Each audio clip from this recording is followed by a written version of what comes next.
Hey guys, Joel Bridewell here. Thanks for joining me during Passion Week as we take each day and look at events in the life of the Lord Jesus and what was going on during that time.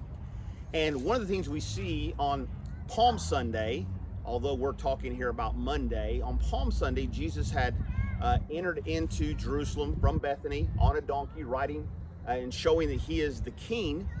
And then he goes back to Bethany each evening, probably staying with his friends, Lazarus and Mary and Martha. And we find in Matthew 21, verses 18 and following, it says, "In the morning," that is the Monday morning, "as he was returning to the city, he became hungry. And seeing a fig tree by the wayside, he went to it and found nothing on it but only leaves. And he said to it, 'May no fruit ever come from you again.' And the fig tree withered at once."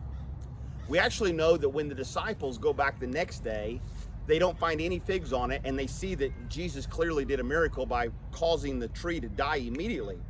And that's something we don't think about Jesus. We think about him as the one who's loving and gracious and merciful. But when he comes as king, he also comes as judge.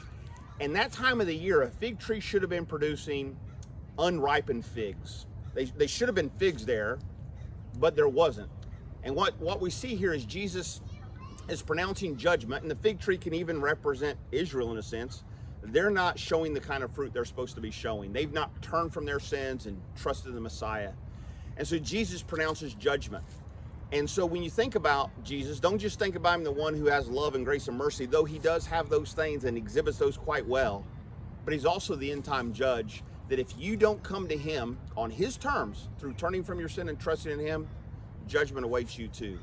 So as Jesus goes through this time, he's thinking about ministering to his own, but then also sharing words of judgment.